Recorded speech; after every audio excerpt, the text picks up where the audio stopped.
Get ready to hear the truth about America on a show that's not immune to the facts with your host, Dan Bongino. All right, welcome to the Dan Bongino Show. Producer Joe, how are you today? Well, it's a wild and woolly Wednesday, Dan, with no binders and no fillers. It's not Wednesday. I'm doing great, yeah. It's not. It's Tuesday, isn't it? Oh, Paul, then is it's it Tuesday? terrible Tuesday, Dan. Well, folks, again, we don't, It's as you can tell, Tuesday. we do not script this show. No, it is Tuesday, right? I'm not. Yes, it is Tuesday. Okay, thank you. For a second, you confused right, me it's there. Tuesday. Yeah, I'm thinking because I know yesterday. I'm like, yesterday was our first show of the week. I always check them out. Hey, folks, Trump just wrapped turning that. red. Dude, listen, it was funny. I'm like, is he messing with me or what? Trump just wrapped up an interesting press conference over in the United Kingdom with Theresa May. Some news broke there. I'll get to that a little bit later. But I've got a lot of really interesting news, including a development yesterday, again, that has escaped the mainstream media. Joe, the story will sound very familiar to you because our motto on the show regarding this whole scandal has been remember the names, and a name is creeped up again, and the story is almost nowhere in the mainstream media. I shouldn't say that. I want to be precise. It's not that it isn't appearing in the mainstream media. It's that the story isn't getting the coverage it should. I'll get to that in a minute. All right, today's show brought to you by our buddies at 23andMe. Hey, Father's Day is right around the corner, and 23andMe's Health and Ancestry Kit is the perfect gift. For a limited time, get $50 off a 23andMe Health and Ancestry Kit through June 17th. Go check it out. If you buy a kit for yourself too, you and Dad can connect and celebrate your shared genetic similarities and differences with over 125 personalized genetic reports on health, traits, and more. I took one of these. I found out some interesting stuff about me, some interesting athletic stuff. I didn't know I had athletic genes. Could have fooled me. I was like, wow, that's interesting. Maybe I got to start working out a little harder. I did. I'm not kidding. I tell my wife that. She's like, enough already with the athletic genes thing, right? Poor wife. She's got to listen to me all day. Give Dad a gift as unique as he is. Discover how genes can influence well-being and lifestyle choices with insights into genetic weight, muscle composition, sleep quality, and more. Give Dad a gift that's insightful. Trait reports give insights into how genetics can affect everything from mosquito bite frequency, they love me, mosquitoes, motion sickness, fear of heights, and more. Give your dad a gift that shows you care. Wellness reports can help him make informed decisions about his own health. Give the gift of discovery. You can even opt in to connect with people who share your DNA. This Father's Day, get $50 off 23andMe's Health and Ancestry Kit at 23andme.com/Bongino. That's the number 23andme.com/Bongino. Again, 23andme.com/Bongino. 23andme.com/Bongino. Offer ends June 17th. All right, let's go. Let's go. The bell's not working this morning. I told you it's terrible Tuesday. Do your turkey gobble ding. Thank you. Ding, ding, ding. Gosh, we need that. I anticipate this. It's very Pavlovian, my response. Dog, bell, bell, dog, saliva. I was a behavioral learning guy in graduate school. I'm with you. I can't go forward without it. All right. So listen, big story yesterday. Your gobble gobble was a big hit. Even me and Paula laughed at as we were editing the show for YouTube yesterday. Gobble gobble. Listen to yesterday's show, folks. That was funny, right? So George Nader, remember the names. You've heard the name George Nader in the past if you're a regular listener to the show and you've been listening for a while. I know you know who he is. George Nader creeped up in the news yesterday. Why does this matter? What happened? How is this related to the case? Fox News has a report up on their website by Talia Kaplan. Mueller probe witness George Nader charged with trafficking child pornography. Whoa. Oh, whoa. Whoa, hey now. Time out. Yeah. Ladies and gentlemen, there are few things more disgusting, grotesque, atrocious. I'll run out of modifiers to describe the horrors, obviously, of child pornography. I mean, does that even require me to say anything? The very words make people recoil in horror at the thought of it. The innocence of children being taken away. This was Mueller's guy. Bob Mueller's having a very, very bad week. Now, ladies and gentlemen, and I know, Joe, you know what I'm talking, because you're here with the show. You've never missed the show. Yeah. Mm-hmm. George Nader, the story that a Mueller informant that was being used to prosecute people on the Trump team has been arrested at an airport on child pornography charges is disturbing enough. But ladies and gentlemen, candidly, that's not really the end of the story. Now, to be clear, George Nader was an informant feeding information to the Mueller team. This is not a secret. They were using him. Feeding information to the Mueller team that the Mueller team was using to investigate the president about a hoax. Process what I just told you for a moment, please. I'm asking you to very seriously take a mental timeout. Maybe put the show on pause for a second and process what I just told you. I'll repeat this again.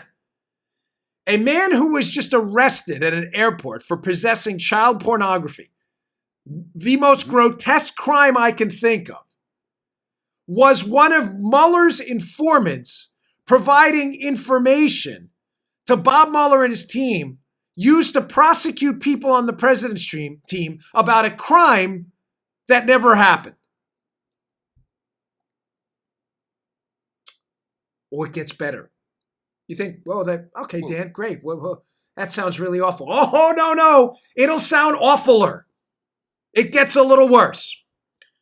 Oh. Who else has been associating with Nader other than Bob Mueller and his sleazy pit bull, Andy Weissman, who really, I mean, this guy is a disgrace. Andy Weissman was Bob Mueller's chief lieutenant in this witch hunt. A discredited, entirely debunked, just nonsensical, ridiculous absurdity of a human being. Andy Weissman, who invented unique legal theories to investigate the president of the United States on a hoax he knew was a hoax. Who was George Nader's lawyer? Who was representing George Nader? And I'll explain to you what he was providing information on in a minute, because this story is just fascinating. Well, as we can see from this ABC News story, listen to this one from yesterday. Again, that this ABC News Mueller witness charged in child pornography case. Quote, Nader had frequent access to almost every White House, Democrat and Republican, since President Ronald Reagan was in office. Except for the Obama White House, sources and records show. This is ABC trying to cover. You get it? So keep that up for a second. You understand what they're doing here. This is ABC, so keep in mind. Liberal activists are writing this. So because Nader has deep connections to the Clintons too, and I'll get to that in a moment. But in order to paint this out like this child pornography guy who was arrested, he's innocent until proven guilty. We get that, but this is deeply disturbing, and he's been arrested for this before, or charged with this before. Nader, they're trying to make this guy out to be some, he was clean of the Obama White House. Was he? Put that back up because we'll read the second part of the quote. One of his lawyers, shepherding through 7 interviews with Mueller's prosecutors, Catherine Rumler, was White House counsel under Obama. Oh, yeah, this guy's totally clean of the Obama White House. So let's just be clear on this. Yeah. Catherine Rumler, Obama's White House lawyer, is representing a guy just arrested on child pornography charges who is feeding information to the Mueller team about a hoax case he was never able to prove, and nobody sees anything wrong with this. Of all the lawyers in all of the known universe and other potential universes, if you're one of those M theory, string theory people, right? Of all the lawyers around, Obama's White House counsel just magically happened to find this client. Fascinating. Even Chewy thinks so. Incredible how that happens.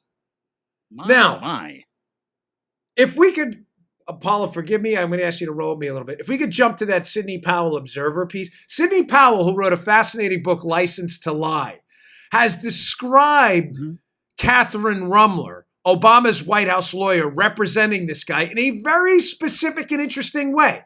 In a piece she wrote in 2014, I didn't get this wrong, Sidney Powell in The Observer, called Sex Lies in the White House Counsel. Rumler blunders into Secret Service mess.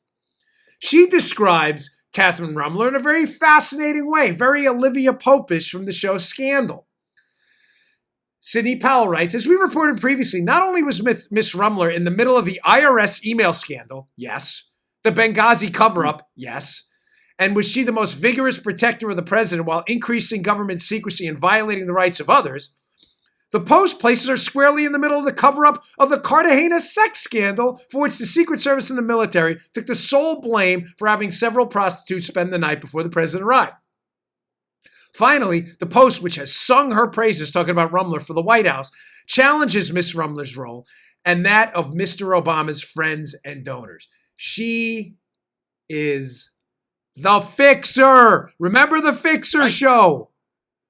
Yes. Audience archivist Judy will get right on the case, I'm sure. The Fixer Show. Yes. We spent an entire show describing to you how Catherine Rumler, Obama's White House counsel, has been intimately involved in just about every scandal of the Obama presidency. The Benghazi cover-up, the IRS cover-up, the Secret Service scandal, all of it.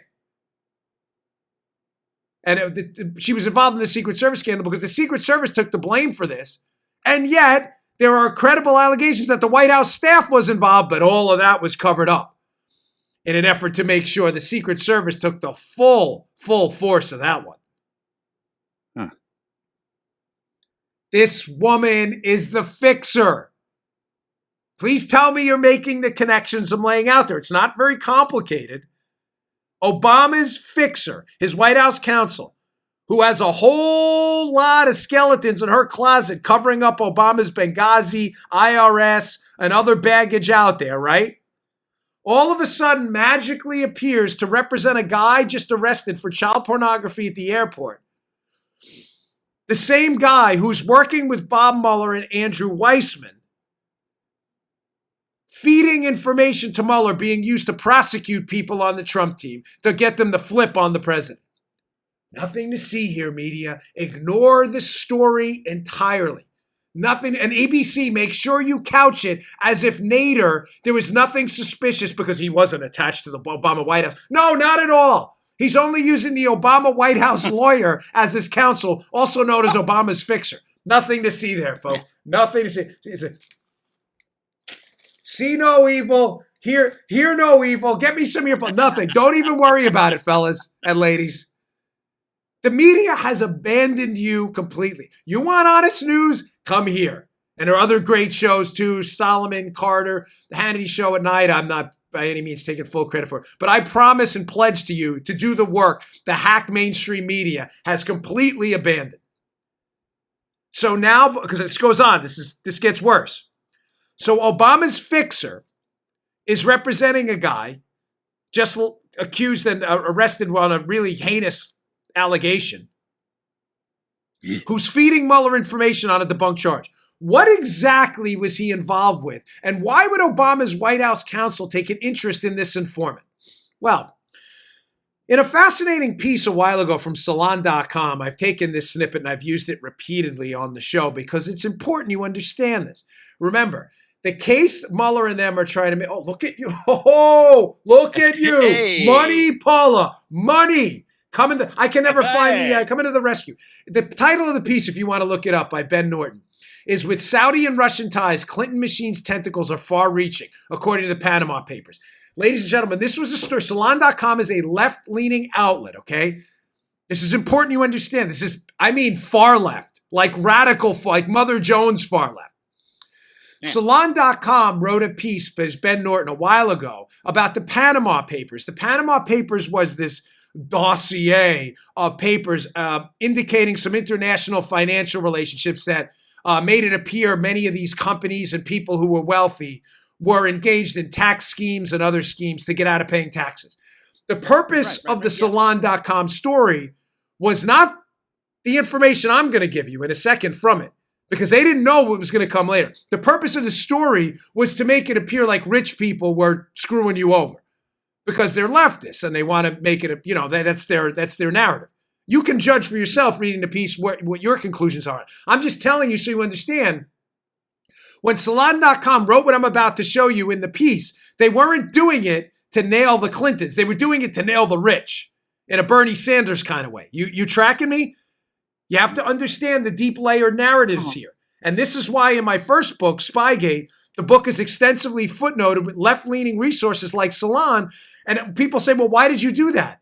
Because when you quote the Washington Post, CNN, Salon, and others, they didn't know that this was going to become a spying scandal later. They thought this was legitimately a Russian collusion scandal with Trump, and that's why they reported on the spying the way they did. The same thing happened with this piece in the Panama Papers. From the piece, there's a fascinating quote in there.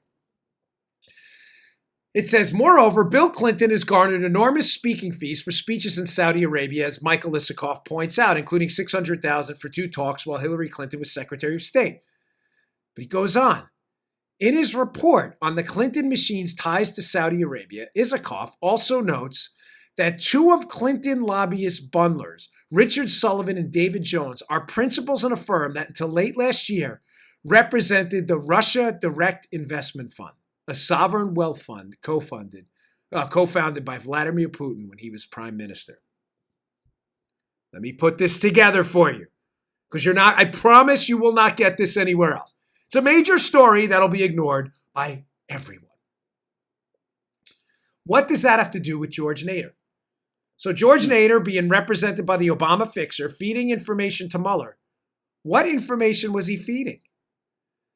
Well, Eric Prince, who is the founder of that company he's since sold, Blackwater, I forget what they're called now, but Eric Prince's sister, Betsy DeVos, is the education secretary in Trump's cabinet. Eric Prince had a meeting in the Seychelles. In that meeting in the Seychelles, he met with a guy named Kirill Dmitriev. That meeting, how did we know about that meeting and what happened at that meeting? Or what we thought we know happened at that meeting, Joe? George Nader, the same guy being represented by Obama's fixer, who just was arrested on child pornography charges. Nader's the one who's telling Mueller about this meeting. What does that have to do with the Salon.com piece? Who Nader apparently has information on this meeting, apparently set some of it up. He was kind of doing a fixer thing. The guy Eric Prince meets with, Kirill Dmitriev, is the head of that Russian direct investment fund that Salon.com reports was being repped by 2 Clinton bundlers. So let me get this straight. Track me here. These connections are important. They're not complicated. Yeah. They just require you to order it. And when you order it, it'll all make sense. Remember, meetings and alleged connections always mean collusion and crimes when it comes to the Trump team. But when those very same connections are tied back to Clinton and Obama people, it is entirely, completely ignored by Bob Mueller and Andy Weissman, 2 now disgraced lawyers. Disgraced. Totally disgraced by any reasonable measure. So Nader is telling Mueller that, hey, I was there. Eric Prince met with this Russian, Kirill Dmitriev, who runs this investment fund. This is clearly collusion. He's being used as an informant about this. Yet when we find out that the same guy, Prince, who doesn't even work for Trump, by the way, meets with Dmitriev, who is directly connected to 2 Clinton lobbyist bundlers, nobody cares about the story at all, Joe. It is completely, that's a conspiracy theory. What's a conspiracy theory? Salon.com reported on it. The far left radical Salon.com reported on it. What's the conspiracy theory? This Russian you're saying is bad news, and him meeting with Eric Prince, who's related to someone on the train. He doesn't work for Trump. You're saying this is evidence of some massive collusive conspiracy. But when I tell you that the same Russian is connected to Clinton lobbyist bundlers, as reported on by Salon.com, and that the reports of what happened at the meeting are being provided by a guy named George Nader, arrested on child pornography charges and being repped by Obama's lawyer, you have, and also his fixer, you have 0. Did you just do that? That's Paula. This chart is perfect. Thank you. For those of you listening, I'll explain this to you. If you're watching on youtube.com at home, you check it out. If you're listening, I'll explain it to you. This chart lays it out perfectly. You know what? Let's put this up on the website today. Remember, President Obama, his lawyers, Catherine Rumler, make that connection. One of his national security officials is Lisa Monaco. Lisa Monaco was the chief of staff to Bob Mueller. Who took her place? John Carlin. John Carlin goes over to the National Security Division. John Carlin signs off on the FISA warrant. Mueller's then using George Nader, who hires Catherine Rumler. Catherine Rumler, Obama's former lawyer. Now, how do Monaco and Rumler and all these other people connect to Weissman? We have in this, and Jeannie Rhee and Zebley and others. Now we'll explain that. Thank you for that chart. We'll put that up on the show today. It'll make more sense. But that's a perfect chart. You did that a while ago, right? Put that up on Bongino.com. If you don't mind. Sorry, don't mean to be rude. People get upset. I never talk to my wife like that. I promise you. People do. They get upset. Don't you dare talk to Paul like that. I don't. I love my wife to death. It's just an hour-long show. You got to get moving sometimes. My apologies, Paul. You understand that all of these people are connected. They all know each other. The point I'm trying to make through that chart, and by telling you, Obama knows Rumler, was his White House counsel. Obama knows Lisa Monaco, was his national security official. Monaco was Bob Mueller's chief of staff. Who takes Monaco's position? John Carlin. John Carlin was Mueller's chief of staff. John Carlin was over in the DOJ National Security Division that signed off on the FISA. They all know Weissman. They worked with him on the Enron case. Ladies and gentlemen, they all know each other. You may say, so what? So what? That's the whole Mueller report. The whole Mueller report is that everything appears corrupt because these people had meetings and might know each other, although there was no corruption. But yet when you point out the very same people know each other and there may be corruption. Your informant was being accused of child pornography. The Russian you're accusing a Trump ally, Eric Prince, of meeting with is connected to the Clintons. They're not interested at all. Oh, that's just a conspiracy theory. No, what you're doing is a conspiracy theory. Now, this gets even more fascinating. So of all the lawyers in all of the known universe, Catherine Rumler, Obama's lawyer, finds this guy who becomes an informant for Bob Mueller on this Russian meeting with Eric Prince, the same Russian who knows Clinton lobbyist bundlers, right? Get a load of this crap. Rumler is also tight with Andrew Weissman. How? Well, you got to cheat if you saw the chart. But as we can see in this piece, Rumler and Weissman have a business relationship. This is from June 19th of 2017 in Reuters. Again, not a right-wing outlet. Mueller team lawyer brings witness flipping expertise to Trump probes by Karen Freifeld. Inside this piece is a gorgeous little snippet that'll help you clarify exactly how Rumler and Nader and all of these Mueller cronies know each other from the piece. Catherine Rumler, a.k.a. the Fixer, that's my little input there, who served as White House counsel under former President Obama, said Andrew Weissman is willing to take risks to secure witness testimony that other prosecutors might not. Dude, hold on. Really? You would think that Catherine Rumler, Obama's fixer, who is now going to rep an informant in this case, who's going to feed very odd information to the Mueller team about a Russian's meeting with Prince, although the Russian's connected to the Clinton people, right? You would think you would just shut up, like not say anything and not out yourself. Rumler can't even prevent doing that. Rumler, who has to talk to the press, says, hey, Andrew Weissman, who of course works for Mueller, he's willing to take risks to secure witness testimony that other prosecutors might not. Yeah, like signing up an alleged child pornographer. There's a risk for you right there. It goes on. Rumler worked with Weissman on the Justice Department's Enron task force that investigated the massive corporate fraud that led to the company's 2001 collapse, which also turned into a major DOJ scandal where a lot of the people who were convicted were overturned later. The Arthur Anderson stuff. Ladies and gentlemen, Mueller's bulldog, Andrew Weissman, this discredited fraud of a lawyer, this political hack who was at Hillary Clinton's election night party, who has been involved in some of the biggest legal scandals in U.S. history, who Mueller picks, by the way, and charges with hiring people for his special counsel. Remember that Politico story we covered a couple weeks ago? Mueller gave Weissman the authority to hire people. This discredited political hack pretending to be a lawyer. Weissman knows Obama's White House counsel. They worked together on the Enron case. So did Lisa Monaco. Obama's national security official in the White House. One of his Homeland Security advisors there. They all know each other. Monaco, Rumler worked with Weissman. Monaco was Mueller's chief of staff. They all know each other. Their only purpose was to protect the crown on this Mueller report. Now, you want to add another layer of deeply disturbing, horrible, grotesque information to this story? So an alleged child pornographer is being used as a witness against the Trump team about a meeting with a Russian connected to Clinton lobbyists and bundlers? Oh, and by the way, the informant's being repped by Obama's White House counsel, who's best buddies with Andrew Weissman, who's investigating Trump on a fake collusion charge?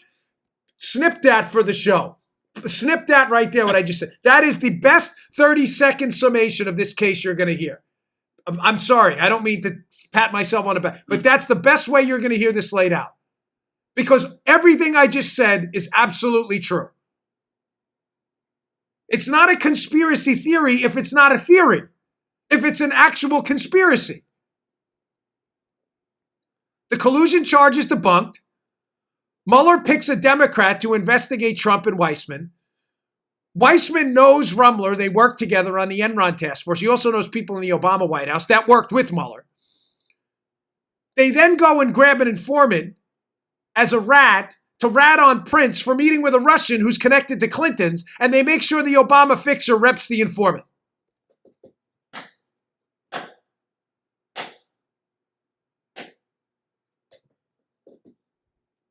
Debunk anything I just said. You can't. You can't. And yet, Don Jr. meets with two Russians connected again to the Clinton orbit at Trump Tower. They talk about adoption for 10 minutes. Bad idea. John Jr. releases all the emails around it. And yet the Trump team gets a 675-day investigation while all of these lunatics get off completely.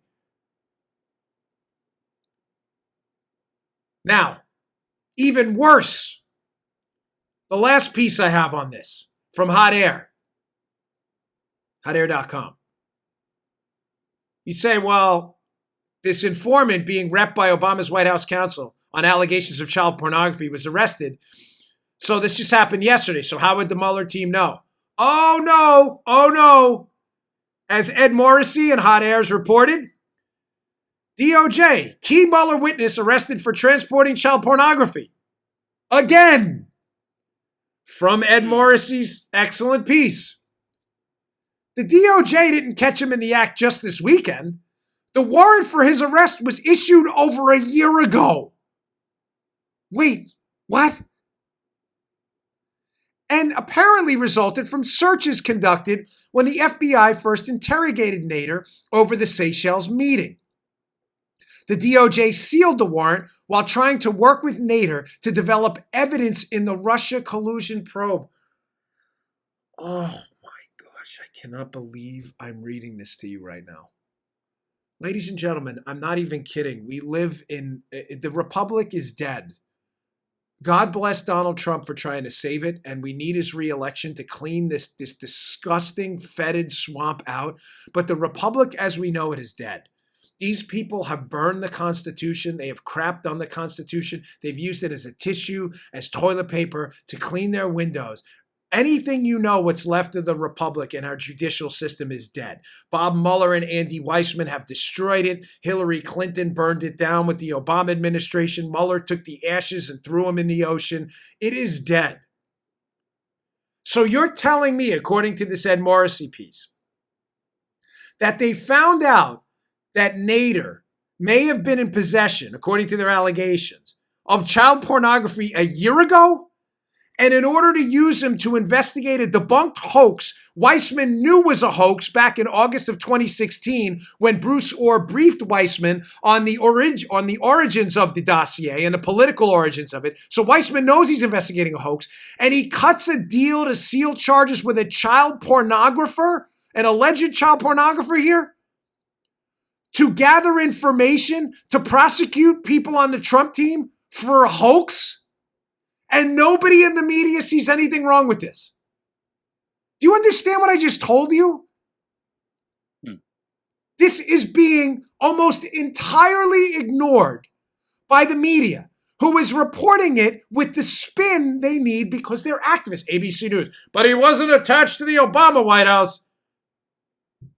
Are you crazy? They sealed charges of child pornography? Folks, listen. To be fair, because you will not get that anywhere else, at least in the left-wing media ecosystem, charges are dropped and charges are sealed often to get people to flip. Remember what Rumler said in that Reuters piece? Andy Weissman is particularly aggressive in flipping people. Really? Ladies and gentlemen, I have to tell you, I have never in my life heard of a case where an alleged child pornography possessor was basically given a pass for a year on a sealed indictment or sealing his records.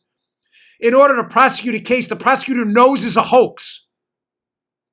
I have never heard of such a thing in my life. We need justice. Get the out of here, idiots. I'm tired of you. I'm so sick. To the far left, I'm not talking to Democrats. I'm talking to you radical far left police state hacks. I am so sick of you. And the whole country, I don't think you understand how sick of you we are. So sick of you, what you've done to this country. That you are the absolute worst of the worst. The cesspool of cesspools. The sediment at the bottom of a cesspool for doing this. Give a pass to a guy who's alleged to be a child pornography? To investigate a crime you know doesn't exist? And then you get Obama's White House counsel involved? Disgrace. All right, I got another story to get to on this too, related about the police state tyranny that's just taken over. Nobody cares. The media. Democracy dies in the darkness. You are the darkness, the Washington Post. You are. All right, folks, today's show also brought to you by our buddies at Policy Genius. Hey, there's a widely held belief that procrastination is a bad thing. But sometimes life isn't so black and white. Sometimes procrastination can work in your favor. For example, if you need life insurance, but you've been putting it off, sometimes it can be a hassle. Don't worry. Policy Genius is coming to the rescue. Your procrastination may have helped you because now we're here to save you. You've managed to procrastinate long enough for technology to make it easy. That's what Policy Genius does. It makes it easy for you. It's the easy way to shop for insurance online. It takes just 2 minutes. You can compare quotes from top insurers and you can find your best price. It is super easy to use. Policy Genius, Policy Genius, Policy Genius. Don't go anywhere else. This company is super easy to shop online. Once you apply, the Policy Genius team will handle all the paperwork and red tape. No sales pressure, no hidden fees, just financial protection and peace of mind for you. And Policy Genius doesn't just make life insurance easy. They can also help you find the right home insurance, auto insurance, and disability insurance too. Why would you go anywhere else? They make it so easy. PolicyGenius.com. So if you need life insurance, but you've been doing business But if you've been busy lately doing literally everything else, check out Policy Genius. It's the easy way to compare all the top insurers and find the best value for you. PolicyGenius.com, PolicyGenius.com. Nobody wants to shop for life insurance. That's why PolicyGenius.com made it super easy for you. PolicyGenius.com. Check them out. All right.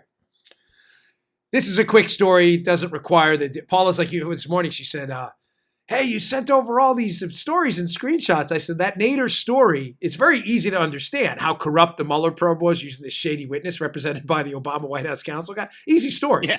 The problem is to make the connections, ladies and gentlemen. The reason I sent over Paula to do the pre-production on it, all those stories, because I wanted you to see, using left-wing and mainstream media resources, Reuters, Salon, ABC News, and others, how this is a real story. It's not some weird conspiracy. And when you put left-wing resources in there, it makes it very difficult if you share this with your liberal friends. Go, oh, that's all BS. Okay, ABC's lying? Reuters is lying? They made up that quote from Rumler? Salon is lying about they're investigating for Trump connections being connected to the Clintons? Salon made that up? They're the liars. You're on the right side of history. Now, I saw this story in the New York Post this morning, and folks, listen, My second book is a pretty exhaustive review. It's available on Amazon, Barnes & Noble now for pre-order. It's called Exonerated, The Failed Takedown of Donald Trump by the Swamp. Please pick it up. We put a lot of work into it. I'm now done with it. It is an exhaustive analysis of the Mueller probe, how badly it went, what they were really doing, and also of the movie script, how this attack on Trump was just a movie script they recycled over and over. But in the book, we can be at times pretty harsh on Manafort. I think Paul Manafort, who took over briefly as a Trump campaign official, Paul Manafort understood the baggage he had, and he joined the campaign, and Trump fired him. And why Trump is in any way being blamed for firing a guy he realized had some baggage, I don't get. I don't understand. I say that not to pile on Paul Manafort. There's no reason to do. Paul Manafort, I believe, was clearly prosecuted because he was a member of the Trump team. He was. Mm-hmm. He was Paul Manafort. They'd already investigated him and come away with no charges. And all of a sudden, he joins the Trump team and they throw him in jail. But ladies and gentlemen, what's happened to this man since? And again, I'm not defending what he did. And when you read the book, you'll understand why. What's happened to this man since is I don't even have the words to describe how awful it is. Look at his story in the New York Post today. Paul Manafort, June 4th, by Ben Fearhead in the New York Post. Paul Manafort, these stories will all be in the show. Sorry, folks, I don't mean to sound all over the place. These stories will be in the show notes today at Bongino.com. Please read them. Paul Manafort will reportedly be moved from federal lockup to Rikers Island. What? Now, folks, if you're listening around the world, we had a guy, thank you, by the way, the listener from Italy who sent me a photo of his poolside the visit he had over there. He sent me beautiful. Thank you for listening from Italy. But you may not understand why that's interesting, fascinating, and kind of gross, that headline. I was a cop in New York, the NYPD. I worked with the NYPD for 4 years, 1995 to 1999. Forgive me, precision matters. Ladies and gentlemen, Rikers Island is where they send the worst of the worst of the worst in New York City. The way it works is, in New York, there's a central booking location in each borough. Brooklyn, Queens. I was a cop in northern Brooklyn in the 7-5 precinct. We would take prisoners to central booking. Sometimes they'd be released after that. But ladies and gentlemen, the most serious criminals, assault ones, felony assaults, rapes, big property crimes, in the hundreds of thousands of dollars, murders, manslaughters, they didn't get out. They all went to Rikers Island. Ladies and gentlemen, Rikers Island is a mess. It is a train wreck. And believe me, this is not the corrections officers on Rikers Island do an amazing job. The fact that there's not more going on in Rikers Island than, you know what I'm saying? People being assaulted is a tribute to them. When I say a mess, I mean the people who are being kept in Rikers Island are the worst of the worst. Understood. They're sending Manafort to Rikers Island for a mortgage fraud scheme? Ladies and gentlemen, do you understand? Go to Twitter today. If you're not on Twitter, go to the internet and just Google Manafort Rikers. The liberals are celebrating this. This is communist China stuff. They're sending this guy he's being detained in a federal facility. New York State, get out if you can. Ladies and gentlemen, this is serious stuff. You're sending a white-collar criminal. He's been convicted. He's not alleged anymore. He admitted to his crime. I'm no defender of this guy. Read the book. You'll understand. It'll make perfect sense. I am not defending this guy's deeds or misdeeds.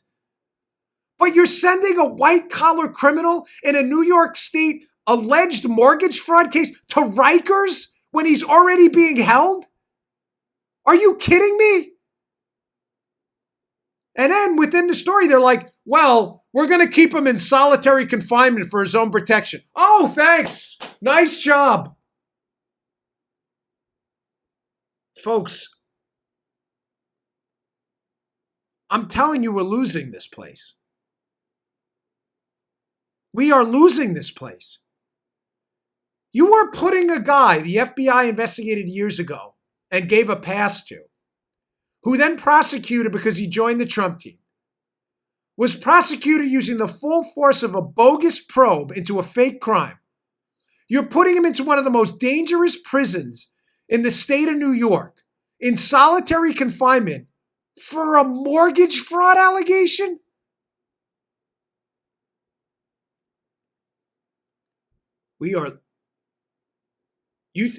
I'm really embarrassed for people out there, and I'm not talking about all Democrats, and I mean that, because I have neighbors who are Democrats who are good people. We have just disagreements on certain things.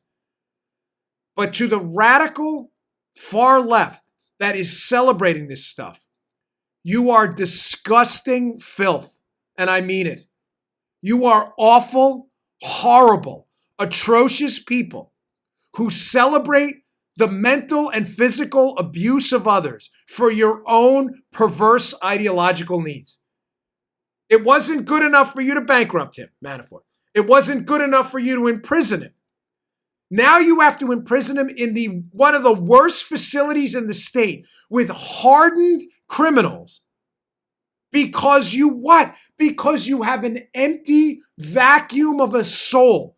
Your very pleasure is derived in the punishment of others. You have no lives. You have no meaning. We as conservatives find value in celebrating and defending the big R God-given rights of everyone. You derive your pleasure out of taking those big R God-given rights away and doing it in the most painful ways possible. You are very sick, troubled people. I can't believe this story. I honest to God, I cannot believe you are putting a white collar criminal who has already been hammered by the government into Rikers Island in solitary confinement. Meanwhile, any allegation whatsoever about Hillary Clinton's misdeeds and that she should potentially be investigated for arrest and prosecution, despite mounds of evidence she actually broke the law and jeopardized national security. Conspiracy theory. You guys and ladies are the worst. The worst. And I fear you. I don't mean that in a snowflakey way. Like, you don't physically intimidate me. Most of you are about 5'1", 120 pounds with 80 pounds of sand strapped to your back. I mean the lengths you're willing to go to collect government power and abuse it to destroy the lives of others is one of the most disturbing things in my 44 years on this planet I've ever seen. That your hatred for Trump has, how you look your kids in the eye and tell them you're a good person, don't. Because you're lying to your kids. You're a tyrant. You are a police state tyrant, nothing more. All right, moving on. Today's show also brought to you by buddies at iTarget, the iTarget Pro system. Listen, I want to thank my friends at iTarget. The iTarget Pro system is the finest system out there to improve your accuracy with your firearm. Listen, we all want to go to the range. I get that, but the range can be far. It costs money. You got to clean your weapon. You can't always get there. The iTarget Pro, you can practice the accuracy with your firearm from the safety and security of whatever location you wish. It's very simple. Comes with a laser round and a target. They've been a sponsor with me for a long time. It is the best system out there. iTarget Pro is the first dry fire training system to combine smartphone technology with the industry's best laser round. It's very simple, folks. They will send you a laser round. It's inert. It just emits a laser. You'll insert it in the firearm you have now. No manipulations necessary. It comes with a target, and it works in conjunction with a phone app. It takes 2 seconds to set up. When you dry fire that weapon with the laser round, you will now see on the target where they would have gone, the rounds. Very simple. Simple as that. You'll improve your sight alignment, sight picture, your grip, your accuracy will improve in just one session. I'm telling you, the product is that good. Using your smartphone, their app tracks a laser round which fits your firearm perfectly and will detect exactly where your shots are landing.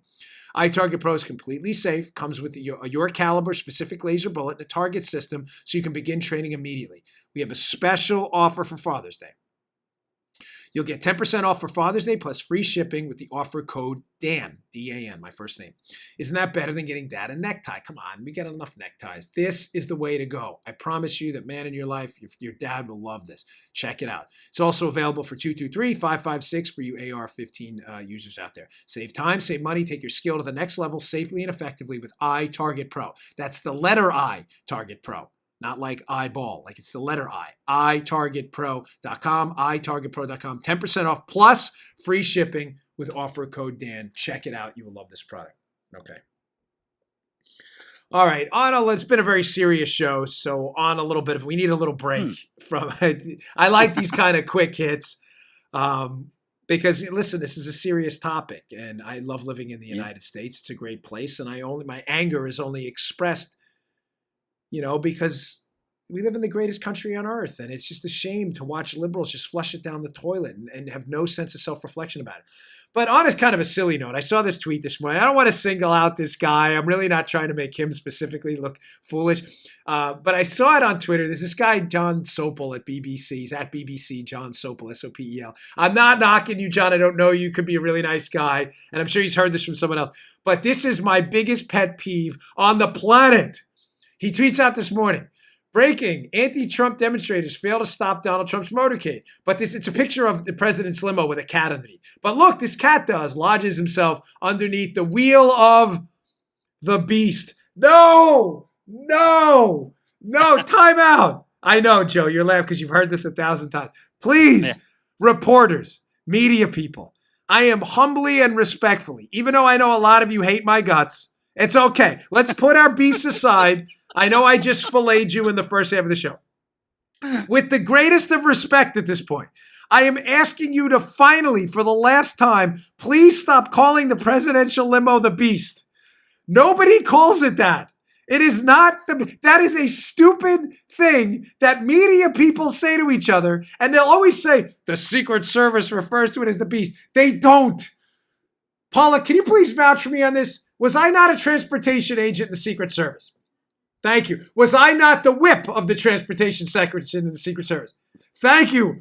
The whip, meaning you're like the number 2 in charge of the section. There's a 14 supervisor. I ran the TS section as the whip. I spent almost 2+ years of my life in the transportation section. I know everything about it. The limos, how they work, how they don't work, where their issues were, how motorcades work, how we get them into countries, how we get them out of countries. By the way, they're the best limos on them. I'm serious. It is the finest technology known to man, which I'll keep off the show for obvious reasons. I'm telling you, few people out there know as much about the limos I do. Nobody calls them the beasts. They're not the beasties, the beastakai. Paula, how do you say beast in Spanish? La bestia? They're not La bestia. Nobody calls it that. This is one of those things, I'm telling you, that media people latch onto. I got to say this. My experience working with the media, not all, but a lot of them, is they're very buffy. Now, when I was a cop, Buffy, if you were a buff, it was one of those guys who always had, you know what I'm saying by a buff, Joe? The cop who came out with all the gear. All the time. Oh, okay. The guy had a laser sight on his pistol, night vision goggles in his hat. His shield had an anti-reflective Aquaman type laser device so he could swim underwater. You're like, dude, you were issued a gun, a baton, and some mags. Where'd you get all this stuff? Those were the buffs. The buffs who would get in a foot pursuit over a guy smoking weed. That happened to me. I wrote about it in my first book. I learned that lesson at Harvard. Foot pursuit central. Foot pursuit. Is that a murder suspect? He was smoking a joint. He was doing what? And you're chasing him through the city, getting 100 cops hurt? Let him go. Sheesh. I did that once. It happened to me up at a 3-2 precinct in Harlem. I'm not kidding. The desk sergeant ripped me a new one. I had 2 exits at the end of that, if you know what I mean, at the end of that arrest. Yeah. You chase this guy through Harlem for weed, you almost got 20 cops hurt. They're all coming over like I'm chasing Hannibal Lecter. And we ate with fava beans. I'm chasing a guy with weed. Now, I'm getting totally off track. But media guys are that's the buff. The buff. Media people are buffy. They live around this circle of the Secret Service if you're in the White House press pool and around all this pomp and circumstance, and they get puffy. They want to feel like they're not reporting on the news, but at times they are the news. So they're like, so they always want to use jargon that makes them sound like super, cool and sophisticated. The Secret Service calls it the beast. It's not the beast. No more. Please snippet this show in the media and send it to anyone who will listen. Stop calling it the beast. We make fun of you when you do it. It's not the beast. It's not La Beastie, El Beastie, La Bestia, the Beasticae Maximi. It is not the beast. Okay. Can we finally put that to bed? Can you put a little thing up in the middle of Paula, please? In post-production, you'll see this right now if we can get this done. But she did this after the show. Can you please just put a thing? Stop calling it the beast with an exclamation point, and we'll end this right here. Thank you. My poor wife. She's like, can I take a break after the show for 2 minutes? All right, moving on to a little more serious story. Well, you like how I transition? This show is an emotional roller coaster up and down, right? Isn't it? All over the place. No, it's a beast, man. It's a... That's why we love Armacost. Captain Witty over here. This guy can get this. It's a beast. All right, back to the serious stuff. So, interesting story in the Wall Street Journal today that, it's on economics and our whole debt problem. It's by Pierre Yared. Forgive me if I'm saying your name wrong. It's in the opinion section of the Wall Street Journal. Democrats can't wish the national debt away. It's an interesting piece. I can summarize it relatively quickly, but it's worth bringing up, especially in light of the upcoming 2020 election. There's a theory out there, which we have discussed in the show before, so it may not be news to some of you who are regular listeners. A theory out there, it's ridiculous, of course. It's like the collusion hoax amongst Democrats of the Bernie Sanders AOC types, not the John Delaney, John Hickenlooper types, who are running as more moderate Democrats, that, Joe, the debt's irrelevant. That although the United States is in a near, I know, you're like, wait, where are you going with this? It's not me. I'm just telling you the far left, their radical theory is. So the piece where Democrats want to wash the debt away, that's what it's about. He explains in the piece how the Democrats want you to believe, the radical ones, the Sanders types, that the economy is growing and is going to continue to grow, and therefore this debt will be a less significant portion of our national income over the years, and the fact that we're rolling it over at low interest rates will make it largely irrelevant in the future. That's a very complicated way, explaining it using microeconomics rather than macro to make it more understandable for you. Using an analogy, their theory is this.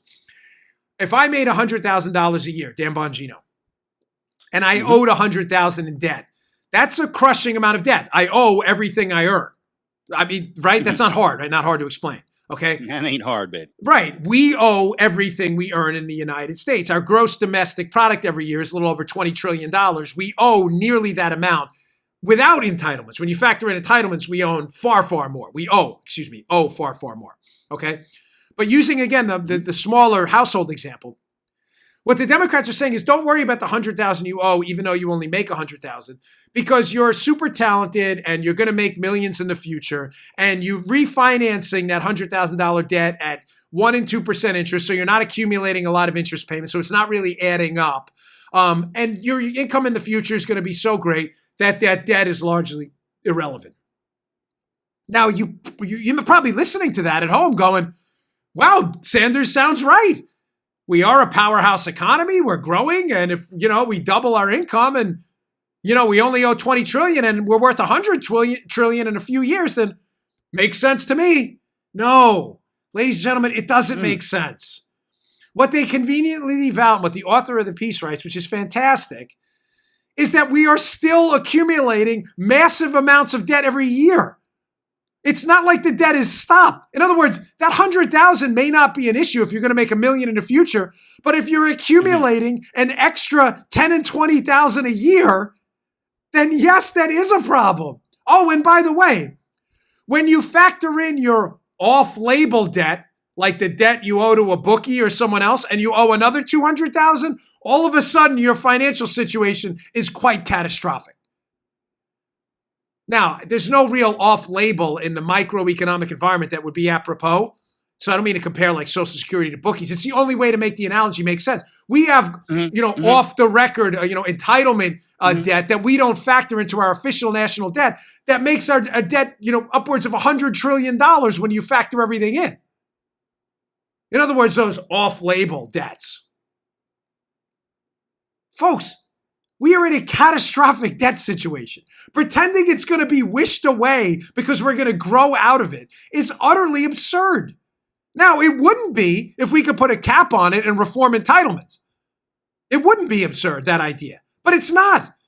Bernie Sanders and the others are proposing to spend even more money. The Green New Deal, Medicare for all, free college. So now it's like you owe 100 and you're proposing spending another $1 million you don't have. Right. But there's another interesting part of the piece I just wanted to, when we can wrap up on this. The authors, Pierre Yared, forgive me, sir, I'm not trying to abuse your name there. But from a guy who's called Bongino all the time, I'm used to it. He says, some Democrats suggest taxing the rich is a solution, but it isn't that simple. U.S. income taxes are already high relative to other advanced economies. Wait. That's not what I heard. Liberals told me we're not taxed enough. U.S. total income tax revenue as a share of GDP, the appropriate way to measure it, folks, was 29% above the Organization for Economic Cooperation and Development average in 2016, with almost 40% of the federal portion of these revenues, tax revenues, paid by the top 1% of earners. Other OECD countries can raise more total revenue because they tax everyone's consumption more. They have sales and value-added taxes that are more than 2.5 times U.S. levels as a share of GDP. What is he saying? Let me translate that for you in very simple, easy-to-use terms. So Sanders is saying, don't worry about the debt. It's not a big deal. We'll grow out of it. Despite the fact that he wants to spend more, he's still piling debt on. Eventually, those debts become due. All debts are paid by the debtor or the creditor every time. No debt goes away. And they're also suggesting the solution is to tax the rich, despite the fact that the rich are already taxed. They pay right now, one out of 100 of our wealthiest Americans pays up to 40% of the income tax revenue. And that we pay extraordinarily more than other OECD countries as a portion of our GDP. And not to mention, unless you're talking about implementing a value-added tax, which he mentions in the last sentence of that piece, which taxes the middle class, not the rich, you have no way out of this on the tax front.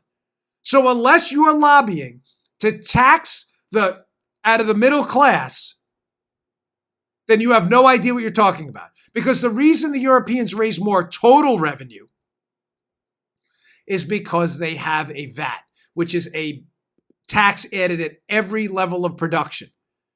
And it is basically a consumption-based tax.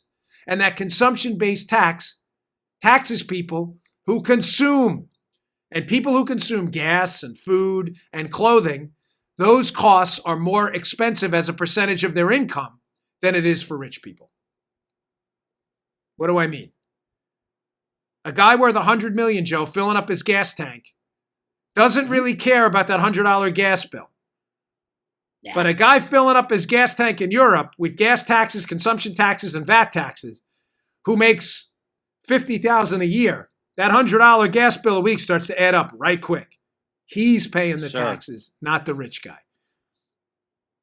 That's where they're going to go next, the value-added tax. I really enjoyed this show today. I hope you did too. Yeah. That Nader story is a big deal. I'm proud to say you're probably only going to hear it here and a couple of other outlets who will choose to report on it. Please share the show, folks. And thank you to all the folks on Reddit and other places that share my show on these platforms. It really means a lot. I see it. It comes up on Google Alert all the time. It means a lot to me. Thank you very much. Please subscribe to the show, youtube.com/Bongino. You can subscribe also on Apple Podcasts, their app, iHeartRadio, SoundCloud. It's all free. The subscriptions help us move up the charts, though. So you really save us a lot of money in advertising. Thanks a lot. I'll see you all tomorrow. Hey, thanks for tuning in. Today's show was brought to you by my buddies at Brickhouse Nutrition. They make some of the finest nutrition supplements on the market. My personal favorite is Foundation. Now, you don't hear anything shaking in there. Why? Because the bottle is empty, because I use it. I love this product. Check it out. Foundation. It is a creatine ATP blend. Does three things: look better, feel better, perform better. Go give it a shot. Go to brickhousenutrition.com/Dan. Try out this creatine ATP blend and take the mirror test. If you don't believe me, take the mirror test. Before you try Foundation, right? Go check it out. Give it about 7 days to work. Take a little mental snapshot of yourself in the mirror. Look at yourself after 7 days. You're going to love this product. Go check it out. brickhousenutrition.com/Dan. Check out Foundation today. Can't recommend it highly enough. Bottle's empty. Miles, the owner of the company, send me some more. Thanks for tuning in, folks. See you all later. You just heard The Dan Bongino Show. You can also get Dan's podcasts on iTunes or SoundCloud. And follow Dan on Twitter 24/7 @DBongino.